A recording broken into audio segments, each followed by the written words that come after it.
स्वागत है आपका दोस्तों हमारे चैनल मैगी शो में। तो इस गाने में हमारी हीरोइन मिस चैंग क्यू से मिल लेते हैं, जो कि अपना पहले का सीन देखते हैं और इसके बाद का हम सीन ये देखते हैं कि वो एक आम लड़की से कैसे बदल गई राक्षसी में। इसके बाद का हम सीन ये देखते हैं, जो क्योंग यू होती है वो अपने पैलेस में होती है, तभी वो देखती है कि जो एक लड़का है वो डूब रहा है। तो वो अपनी पावर्स का यूज़ करके उस लड़के की मदद करती है एंड उसे पानी से बाहर से निकाल के लाती है। तो इस पर्सन का भी नाम जान लेते हैं एंड जो चेंग यू को होता है उसको उस लड़के से पहली बार में ही लव हो जाता है। इसके बाद का हम सीन ये देखते हैं, वो जाती है डीमन राजा के पास और कहती है, लॉर्ड मुझे ये राक्षसी वाला पद छोड़ना है, मैं एक आम जिंदगी जीना चाहती हूँ। तो ये सामने जो बैठे होते हैं एक पत्थर पे डीमन लॉर्ड होते हैं, वह उसे अपनी गुहार फुकार लगा रही होती कि डीमन लॉर्ड कृपया कुछ तो बोलिए। ये देख के डीमन लॉर्ड सामने आते हैं पत्थर से और उसे बोलते हैं, ठीक है अगर तुम राक्षसी लोग छोड़ना चाहते हो तो मैं तुम्हें कहता हूँ कि तुम ये लोग छोड़ के जा सकती हो, लेकिन तुम अगर इस लोग को छोड़ के जा रही हो तो तुम्हें सब कुछ छोड़ना होगा। वो कहती है मैं समझ गई। और डीमन लॉर्ड ने उसे कोई शक्ति दी होती है और बोलते हैं ये जहरीला बीज है जो कि मैं तुम्हें दे रहा हूँ। ये सुनने के बाद वो कुछ नहीं बोलती और चुपचाप उठती है, क्योंकि ये सब वो उस लड़के के लिए कर रही होती है। वो उस लड़के के लिए इतनी अंधी हो गई होती है कि उसने अपना पद राक्षस लोग सब कुछ छोड़ दिया होता है। अब उससे मिलने के लिए जाती है तो इस लड़के का नाम क्विंगशू होता है और वो बोलता है कि मैं तुम्हारे लिए अमृत लाया हूँ, तुम इसे खा लो। वो जैसी अमृत खाती है तो उसे खुद की उल्टियाँ हो जाती है, क्योंकि वो एक राक्षस थी और राक्षस को कभी भी अमृत हजम नहीं होता। और इसके बाद वो अपनी आंखें खोलती तो उसे पता चलता है कि उसके पास जो भी ताकतें थी, जो भी मार्शल आर्ट थी, उसने वह सब खो दी। ये देख के जो क्विंगसू होता है वो उसे रोते हुए माफ़ी मांग रहा होता है कि ये सब मेरी गलती है, अगर मैं तुम्हें वो पौधा खाने को ना देता तो तुम्हारी हालत ना होती।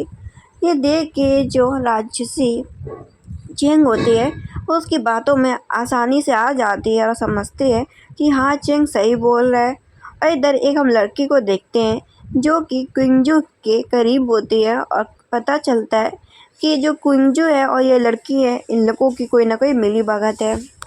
मिस चेन क्विंग को देखते हैं जो कि दरवाजे से देख रही होती है कि जो मिस्टर क्विंगयू हैं जिसे अपनी वो बहन बता रहे थे, उनका अलग ही रिलेशनशिप चल रहा है। वो दोनों एक दूसरे के साथ इंटीमेट हो रहे हैं।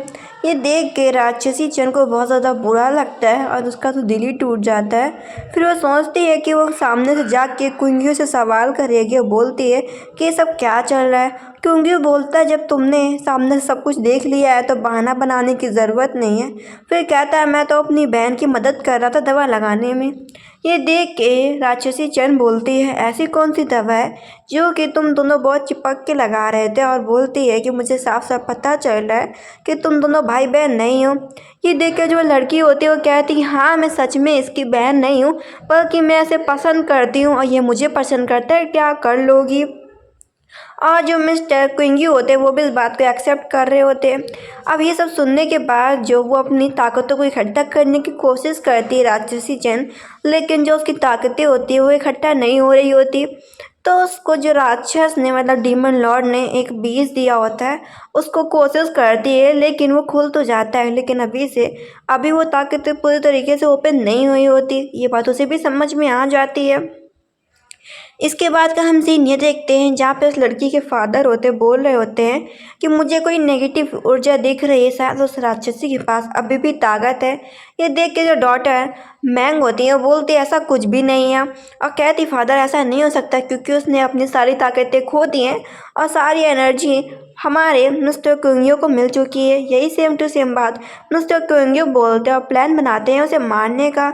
ये देख के वो तीनों बातें कर रहे होते हैं और ये सारी बातें दूर से राक्षसी चैन सुन रही होती है, क्योंकि उसके पास एनर्जी होती है डीमन वाली। तो पहले उसके पास शक्तियाँ चली गई हों, लेकिन वो ताकतें होती हैं जिससे सारी बातें सुन रही होती है और उन यादों को याद कर रही होती है कि कैसे क्योंकि उन्हें उसे प्यार के झांसे में फंसा लिया और उसकी सारी मार्शल आर्ट चीज़ें छीन ली और जो लिखी हुई पोएम होती है उसे भी जला देती है। उसे खून की उल्टियाँ हो रही होती है।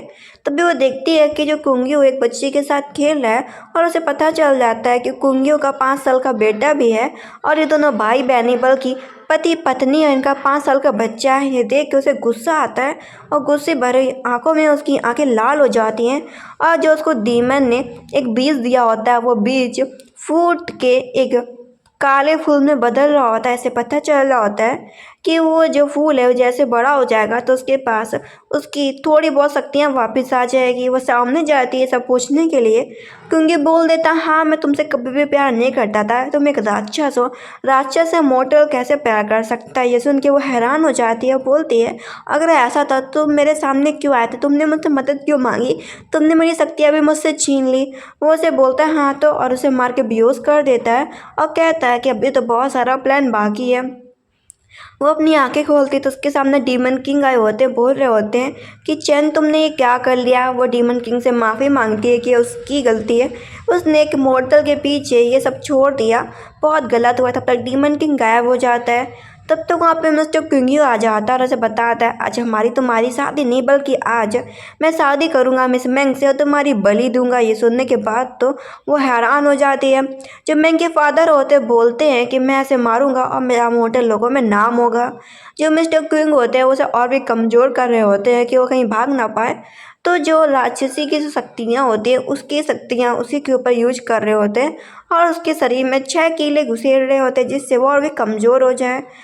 अब उसके पास एक भी ताकतें नहीं बची होती। फिर इसके बाद जो वो कोशिश करती तो उसे पता चलता है कि जो राक्षस बीज है वो बड़ा हो रहा है, बस उसकी तीसरी पत्ती बड़ी होने बाकी है। इधर जो मैंग के फादर होते सभी के सामने बता रहे होते हैं कि मेरे होने वाले दामाद ने एक राक्षसी को पकड़ लिया है और उसे दिखाया जाता है कि ये वही राक्षसी है जो कि मोटे लोगों पे राज किया करती थी। आज हम इसे सभी के सामने मारेंगे।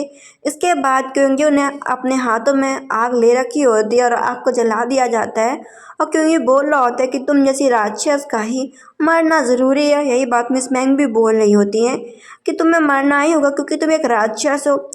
जो राक्षसी चेंग होती है वो देखती है कि उसके अंदर की शक्ति जागृत हो चुकी है, मतलब कि तीसरा पौधा उग चुका है बीज का।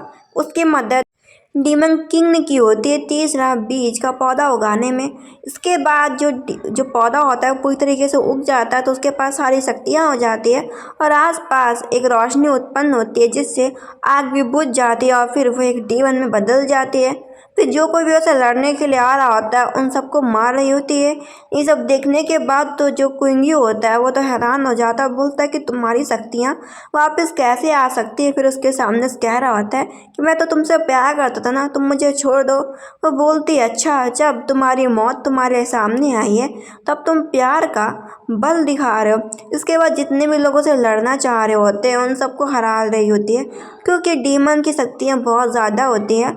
क्योंकि वो एक राक्षसी थी और साथ साथ उसको मदद डीमन किंग ने की होती है तो एक ही बार में सबको हरा देती है। तभी उसे आसमान में पता चलता है कि कुछ ना कुछ तो गड़बड़ है तो वहाँ से वो चली जाती है क्योंकि ये सोच रहा होता है कि अभी तक मुझे चैन ने नहीं मारा, शायद वो मुझसे प्यार करती है। इधर वो अपने राक्षस लोग में वापस जाती तो उसे पता चलता है कि मॉडर्न लोगों ने राक्षस लोग पे हमला कर दिया है। जैसे वहाँ पे राक्षसी आती जिसे देख के सभी लोग हैरान हो जाते हैं। उसकी जो सहायक होती बताती है कि आपके जाने के बाद लोगों ने हम पर हमला कर दिया। वो सब बोलते हैं अब मैं वापस आ चुकी हूँ, अब कुछ नहीं होगा। इधर हम मिस्टर मैंग के फादर को देखते हैं और बाकी लोगों को देखते हैं जो कि बोल रहे होते हैं कि तुम तो कह रहे थे कि तुम्हारा दामाद तो मार देगा उस राक्षसी को, ये तो बहुत ज़्यादा कमज़ोर निकला। इसके बाद जो मैंग के फादर होते बोल रहे होते कि हमें उस राक्षसी चैन को ढूंढ के मारना होगा। तब भी वहाँ पे दूसरे लोगों से पता चलता है कि जो मोर्टल लोग हैं वो मारे गए हैं, राक्षस लोग जीत गए हैं। ये सुनने के बाद जो वहाँ पे और भी संप्रदाय के लोग होते हुए सारी बातें सुन के हैरान हो रहे होते हैं। एक तो अपने मुंह से खून की उल्टियाई कर देता है।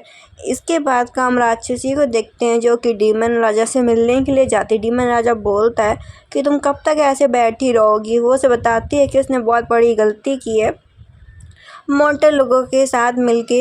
ये देखिए राक्षस राजा उसे उठने के लिए बोलते हो, कहते हैं इस बात को छोड़ो। तभी वो उठ रही होती है और गलती से वो गिरने लगती है। फिर फिर वो बोलती है कि राक्षस राजा, आपके पास तो कोई शरीर ही नहीं था, आपकी हाथ पैर कहाँ से दिख रहे हैं। ये देख के उसे बताता है कि जब तक उसका राक्षस वाला दिल उसके पास नहीं होगा तब तक उसके पास पूरी शक्तियाँ नहीं आ सकती। ये देख के वो बोलते हैं तो फिर मुझे क्या करना पड़ेगा। ये देख के जो राक्षस राजा होते हैं उसे बोलते हैं कि मेरे दिल को तुम्हें ढूंढना होगा। वो कहती ठीक है फिर राक्षस राजा, मैं चलती हूँ और आपके लिए आपकी मांगी हुई इच्छा पूरी करती हूँ। लेकिन वो उसे रोक रहे होते हैं लेकिन वो रुकती नहीं। तभी उसके पास एक पेंडेंट होता है और उस पेंडेंट को देख के उसे कुछ याद आ जाता है कि 3000 साल पहले जो उसकी वाइफ थी वो मर गई थी क्योंकि मोटे लोगों ने उनके ऊपर हमला कर दिया था। और वो अपने सामने देख रहे थे कि उनकी जो वाइफ है मर रही है और उसकी वाइफ ने मदद की थी उसका दिल छुपाने में, जिससे राक्षस जिंदा रहे। अब जो राक्षस देखते हैं डीमन किंग कि यही 3000 साल बाद उसकी वाइफ का पुनः जन्म हुआ है और यही उसकी वाइफ थी पहले। इसके बाद हम एक सेक्टर के लीडर को देखते हैं जो कि बोल रहे होते हैं तुम यहाँ पे क्यों आए हो राजा किंग। जहाँ पर राजा किंग बोल रहा होता है कि हमें राक्षस का दिल मिल जाए तो हमारे मोटर लोगों के पास बहुत सारी शक्तियाँ आ जाएंगी। ये देख के वो बोलता है ठीक है। फिर इसके बाद जो वो सेक्ट का लीडर होता है वो अपने लोगों के साथ जा रहा होता है और साथ में क्वींगियो को बोल रहा होता है कि अगर तुम राक्षसी से मिली भगत तुमने ना की होती तो ऐसा ना होता। लेकिन वो अपनी सफाइयाँ देने लगता है कि नहीं ऐसी बात नहीं, मैं तो उसे मारने के लिए मोटर लोग में लेके आया था। इसके बाद वो सभी लोग राक्षस का दिल ढूंढने के लिए निकल जाते हैं और जो क्योंगी होता है फिर से झांसे में लेने की कोशिश कर रहा होता है राक्षसी चैंग को। और दूर से सारा दृश्य डीमन किंग देख रहा होता है। वो अपनी शक्तियों का उपयोग करता है लेकिन ऐसा हो नहीं पाता क्योंकि अभी तक उसके पास उसका दिल नहीं होता तो अपनी शक्तियों का उपयोग नहीं कर पाता। जहाँ पे चैंग बोलती है अगर मैं तुम्हें उसी दिन मार देती लेकिन मैंने सोचा है कि मैं तुम्हें अच्छी मृत्यु दूंगी तो तुम इसीलिए बच रहा हो, उसे मारने जा रही होती। तभी वहाँ पे जो सेक्ट का लीडर होता है उसकी तलवार को रोक देता है कि तुम मेरे होते हुए ऐसा कुछ भी नहीं कर सकते और उसे बोलता है कि मेरे हवाले राक्षस का दिल कर दो। वो उसे बोलती है कि मेरे पास राक्षस का दिल नहीं है बल्कि मैं खुद राक्षस का दिल ढूंढने के लिए आई हूँ। ये देख के सेक्ट का लीडर बोलता है कि मैं मार्शल आर्ट में बहुत ज़्यादा आगे हूँ और मैं राक्षस का दिल लेके जाऊँगा। और उसे बोलता है कि बेहतर होगा कि सबसे पहले तुम मुझे राक्षस का दिल पाने दो। वो उसे बोलती है ठीक है फिर कोशिश कर लो। इसके बाद वो अपना जादू का उपयोग करता है लेकिन वो कवच को नहीं हटा पाता बल्कि दूर गिर पड़ता है। ये देख के राक्षसी हंस रही होती है। इसके बाद वो बोलता है कि मैं दोबारा कोशिश करूंगा और अपनी महान तलवार को बुलाता है कि इसके बाद कवच टूट जाएगा लेकिन अब की बार भी कुछ नहीं होता। ये सब देख के क्विंगियो भी हैरान हो रहा होता है। जो सेक्ट के लीडर होते हैं फिर वो अपने खून का यूज़ करते हैं, उपयोग करते हैं। राजकुमारी बोलती है तीसरी बार है सेक्ट के राजा। वो कहते हैं हाँ ठीक है और अपनी खून से उस तलवार को रंग देते हैं और अब की बार कवच टूट जाता है। अब की बार वो जैसे ही आगे बढ़ते हैं तो उनके सामने डीमन का एक और सहायक करता आ जाता है जो कि बोलता है कि मैं राक्षस के दिल का रक्षा को तुम इसे उठा नहीं सकते। ये देख के बोलता है कि मैं मॉर्टल लोग का सेक्ट का लीडर हूँ, तुम मुझे रोक नहीं सकते। ये सुनने के बाद वो उसका गला ही पकड़ लेता और कहता है कि मैं भी यहाँ का रक्षक हूँ, तुम यहाँ पे दिल को नहीं उठा सकती। ये देखने के बाद जो मिस मैंग होती है वो तो डर रही होती है और किंग भी डर रहे होते हैं और सीधा इल्जाम राक्षसी चैंग के ऊपर लगा देते हैं। लेकिन वो जो राक्षस होता है उन लोगों को बेहोश कर देता है और राक्षसी चैंग से बोलता है कि अगर तुम डीमन का दिल पाने के लिए यहाँ पे आई हो तो वापस चली जाओ। लेकिन वो वापस नहीं जाती बल्कि उससे लड़ाई कर रही होती है और बहुत देर तक ये लड़ाई चलती रहती है। इसके बाद जो आखिरकार वो बेहोश हो जाती है लेकिन जो डीमन होता है वो मारा जाता है। इसके बाद मिस मैंग को और मिस्टर क्विंगी को होश आता है। वो देखते हैं कि राक्षसी को भी होश नहीं आया लेकिन जो मैंग होती हैं वो उठा के लेके जाती हैं क्विंगी को और जो डीमन किंग होते हैं वो मिस चैंग को उठा रहे होते हैं। मिस चैंग को कुछ अपनी पुरानी यादें याद आ रही होती जैसे कि वो पेंडेंट कि वो किसी से शादी कर रही, जाना पहचाना चेहरा, लेकिन उसे कुछ भी याद नहीं आ रहा होता और डीमन किंग उसे उठाने की कोशिश कर रहे होते हैं। इसके बाद वो अपनी आंखें खोलती है और देखती है कि वो जो राक्षस उससे लड़ रहा था वो मर गया और उसके हाथों में डीमन किंग का दिल उसे मिल गया। तो वो जाती है डीमन किंग के पास, उसे बोलती है कि महाराज मैं आपका दिल लेके आ गई और बोलती है कि आप इसको यूज़ करिए और शायद आपकी पूरी शक्ति आपके पास आ जाएंगी। लेकिन वो उसे हक कर लेता और बोलता है कि मैंने तुम्हें ढूंढ लिया। उसे ऐसा लगता है कि जैसे वो कहीं ना कहीं डीमन राजा को बहुत पहले से जानती थी, लेकिन उसकी याददाश्त पूरी तरीके से ये नहीं आई होती, तो वो डीमन किंग के बारे में नहीं जान पाती कि डीमन किंग से उसका क्या रिश्ता था। इधर हम कुंगी को देखते हैं जो कि उसी बूढ़े आदमी को लेके आए होते हैं। बोलता है कि मॉर्टल लोगों की शक्ति को लीडर को हरा दिया गया है। क्या शायद वो राक्षसी सच में ताकतवर है? वो क्या उसने उस राक्षस को मार दिया और डीमन किंग का दिल लेके चली गई? लेकिन वो बूढ़ा आदमी बोलता है ऐसा नहीं हो सकता है, मैं ही तीनों लोगों में सर्वश्रेष्ठ हूँ और मेरे पास मार्शल आर्ट की सबसे अच्छी विधि है, वो राक्षसी मेरे आगे कुछ भी नहीं है। इसके बाद वो किंग का गला पकड़ लेते हैं कि ये सब तुम्हारी वजह से हुआ, तुम्हें उस राक्षसी चंग को मार देना चाहिए था। ये देख के जो मिस्टर किंगी होते हैं बोलते हैं प्लीज़ बूढ़े आदमी मुझे छोड़ दो, मैं उसे ज़रूर मारूंगा। इसके बाद हम राक्षसी चेंग को देखते हैं जो कि अपनी तलवारबाजी की पूरी कोशिश कर रही होती है सही करने के लिए। तब तक वहाँ पे उसकी सहायकर्ता आ जाती है मिठाई लेके और उसे मिठाई खाने को बोलती है। दोनों बैठ के बातचीत कर रहे होते हैं और आपसी में बातें चल रही होती है। सहायकर्ता बोलती है कि मैंने आज तक कभी भी डीमन किंग को नहीं देखा, क्या आपने देखा?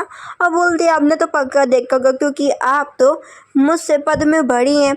ये सुनने के बाद वो याद करती है कि वो जब राक्षसी नहीं बनी थी वो एक आम थी और एक जगह घूम रही थी, तभी उसे एक पत्थर बहुत ही ठंडा ठंडा सा लग रहा था, तो वहीं पर आराम करने के लिए लेट गई होती है। पता चलता था कि ये जो पत्थर कोई और नहीं उस पर रहता था डीमन किंग। उसने पहली बार तब राक्षसी चंग को देखा था। इसके बाद उसने भेड़ियों से भी उसे बचाया था, जंगल के भेड़ियों से। अब वो याद करती है कि शायद डीमन किंग को बहुत पहले से जानती, लेकिन कुछ तो ऐसा है जो कि उससे छिपा हुआ है। तभी उसे पता चलता है कि क्योंकि यहाँ पे आ गया उसे मारने के लिए। तो वो बोलती है कि ठीक है अगर तुम मुझसे लड़ना चाहते हो तो मैं तुम लोगों को छोड़ूंगी भी नहीं।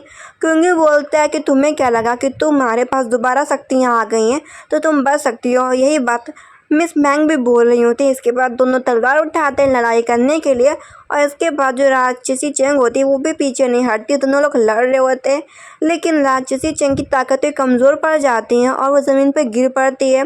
तो क्योंकि होता बोलता है कि अब तो मैं तुम्हें सच में जान से मार डालूंगा। तो राक्षसी को बहुत ज़्यादा गुस्सा आ जाता है और इसके बाद जो भी उसके पास कीलें उसको मारी थी क्योंकि ने वो सारी कीलें बाहर निकाल देती है। तब तक वहाँ पे डीमन किंग आ जाता है उसे बचाने के लिए। ये देख कर दोनों डर जाते हैं कि यार क्या सच में ये डीमन किंग है? मैं तो विश्वास नहीं करती कि डीमन किंग अभी भी जिंदा है। किंग पे विश्वास नहीं करता। डीमन किंग बोलता है राक्षसी चैन तुम ठीक हो ना? तब तक वहीं पे वो बूढ़ा आदमी आ जाता है और बोलता है कि तुम डीमन किंग 300 साल। इसके बाद वहाँ पे उन्हें पता चलता है कि लीडर तो मर गया। डीमन किंग बोलता है कि तुम पहले मेरे शिष्य थे, मैंने तुम्हें सिखाया था, लेकिन तुम मुझसे भी और ताकत का लालच करना चाहते थे, तो तभी तुम और भी शक्तियाँ पाने के लिए मुझे छोड़ के, मेरे शिष्य का पद छोड़ के बल्कि किसी और की पूजा करने लगे। तुम्हें लगता भी है कि तुम ऐसे जीत सकते हो? जो किंगसी होता है वो डीमन लॉर्ड की सारी बातें सुन रहा होता है और वो वुल्फ लॉर्ड से बोलता है कि क्या सच में डीमन किंग की ताकत आपसे ज़्यादा है? तो वो जो बूढ़ा आदमी होता है वो क्या करता है, मिस मैंग को और साथ में किंगसी को अपनी सारी ताकत देता है और बोलता है कि डीमन किंग से लड़ो। इसके बाद जो बूढ़ा आदमी होता है वो खुद डीमन किंग से लड़ने का प्रयास करता है। डीमन किंग के पास उसका दिल आ गया होता है, तो उसकी पूरी शक्तियाँ उसके पास जागृत हो गई होती है। तो वो एक ही बार में बूढ़े आदमी को एक ही झटके में हवा से गिरा देता है और इसके बाद बूढ़ा आदमी उड़ता हुआ परेशान हो जाता है कि तुम 3000 साल से कैद में थे, उसके पास इतनी ताकत कैसे आ गई? फिर वो गायब हो जाता है और बैठा होता है, यही बातें सोच रहा होता है। इधर हम राक्षसी चैंग को देखते हैं जिसे जहर दिया गया होता है और उसे होश आया होता है। इसके बाद वही अपना पेंडेंट देख रही होती है।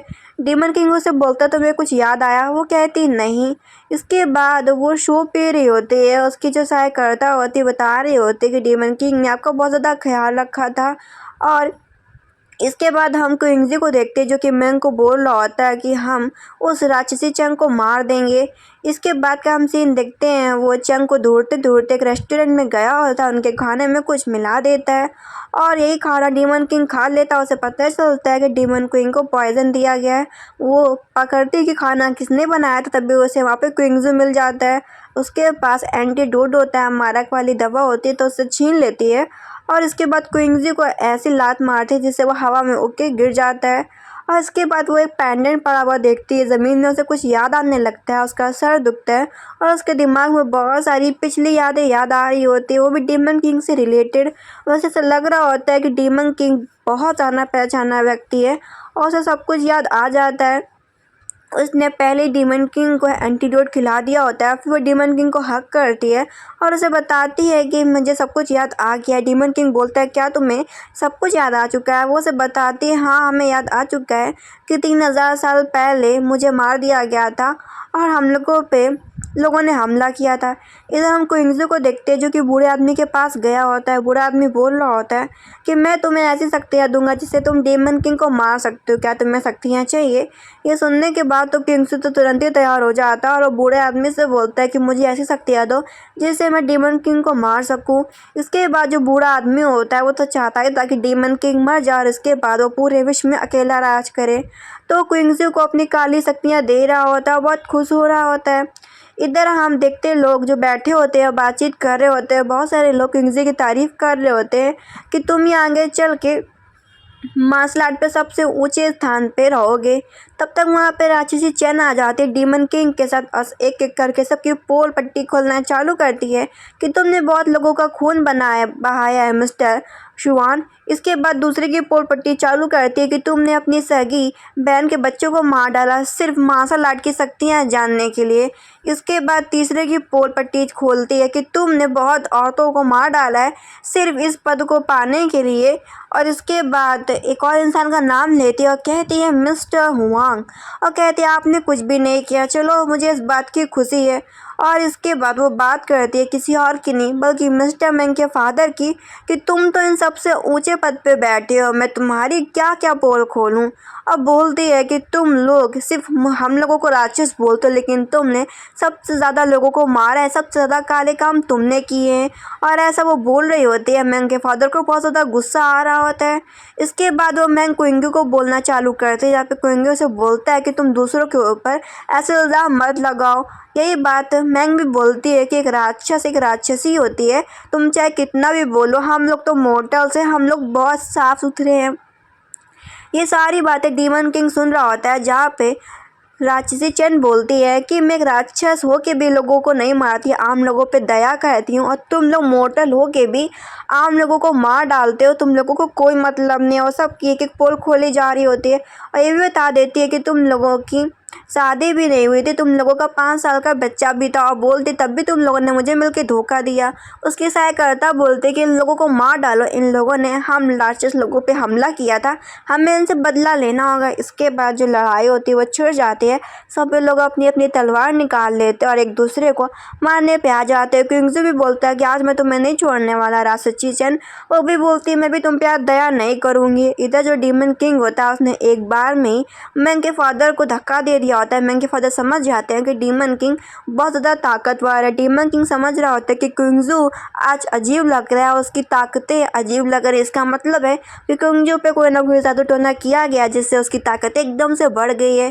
तभी वो देखता है कि जो बूढ़ा आदमी है वो राक्षसी चैन को मारने आ रहा है, तो वो खुद बूढ़े आदमी से भिड़ने के लिए जाता है और एक ही बार में बूढ़े आदमी को गिरा देता। बूढ़ा आदमी भी हैरान हो जाता है कि अभी भी जो राक्षस डीमन किंग है उसके पास ताकत पूरी की पूरी है, और डीमन किंग उसको पूरी तरीके से मारने जा रहा होता है कि मैंने बहुत ज़्यादा गलती करी, तुम्हें अपना शिष्य बना के और इसके बाद तुम्हें सब कुछ सिखाने के बाद तुमने मेरे साथ धोखा दिया, तुमने मुझे और मेरी वाइफ को मारने का कोशिश किया था बहुत साल पहले, तो आज मैं तुम्हें मार डालूंगा। इस तरफ राक्षसी चैन देखती है कि क्विंगज़ू भाग रहा है तो उसको तलवार मार देती है कि भागने से कोई भी फ़ायदा नहीं है। अब जो क्विंगज़ू होता मरने वाला होता तब भी उसके पास मैंग आती है, बोलती है तुम ठीक हो ना। तब तक वो मैंग की अमृत वाली शक्तियाँ उसे छीन लेता है, क्योंकि उसके पास अमृत वाला एक दाना सा होता है, तो वो उसे खा के उसकी जो शक्तियाँ होती वापस आ जाती है और वो आसमान में उड़ रहा होता है। डीमन किंग बोलता है कि जितनी देर इसको शक्तियाँ पाने में लगेंगी उससे पहले हमें इसे मार देना चाहिए, नहीं तो मैं इसे मार नहीं पाऊँगा। तो राक्षसी चैन उसके ऊपर तलवार चलाई जा रही होती है लेकिन वो कुछ भी काम नहीं कर रहा होता। ये देख के डीमन किंग बीच में आता है और वो बार बार क्विंगज़ू को मार रहा होता है, जिससे वो आखिरकार कमज़ोर पड़ जाता है और इसके बाद उसकी जो शक्तियाँ भी होती हैं वहीं पे रुक जाती है। इसके बाद क्विंगजू को मारने जा रही होती, जहाँ पे क्विंगजू बोल रहा होता है ऐसा मत करो, मुझे तुम जाने दो। लेकिन वो बोलती अब जाने देने का कोई भी फ़ायदा नहीं, अब तुम्हें मरना होगा, और वो क्विंगजू को उसी वक्त ख़त्म कर देती है। अब जितने भी लोग होते हैं, मैं के फादर होते हैं, सब लोग घुटने टेक लेते हैं और बोलते हैं हमें जाने दो। और जो मिस्टर हुआंग होते हैं वो राक्षसी चैन से बोलते हैं कि आप जानते हैं कि यहाँ पे सब लोग घोटाले वाले लोग हैं, तो आप मुझे क्यों नहीं संप्रदाय का नेता बना देती है, मैं अच्छे से मार्शल आर्ट को सभी के सामने लाऊंगा। तो वो मिस्टर हुआंग को मोटे लोगों का नेता बना देती है। इसके बाद हम सायकर्ता को देखते जो कि सभी को बता रही होती है कि डीमन लॉर्ड की शादी राक्षसी चंग से होती है, और सभी लोग इस बात से खुश हो रहे होते हैं कि 30,000 साल बाद डीमन किंग ने शादी कर ली। मिस्टर हुआंग भी चैंग की सायकर्ता से बोलते कि हम लोगों को भी शादी कर लेनी चाहिए, क्योंकि हम लोग आगे चल के मार्शल आर्ट को आगे बढ़ाएंगे। इसके बाद का हम सीन ये देखते हैं जहाँ पे दोनों एक लालटेन लेते हैं और अपनी विश पूरी करते हैं कि हाँ हम लोग हमेशा साथ रहेंगे, और एक पोयम को बिल्ली के आसमान में उड़ाते हैं। और दूर से सभी लोग ये नज़ारा देख रहे होते हैं और काफ़ी खुश होते हैं डीमन किंग के लिए और डीमन चैंग के लिए। ये कहानी यहीं पे ख़त्म होती है दोस्तों।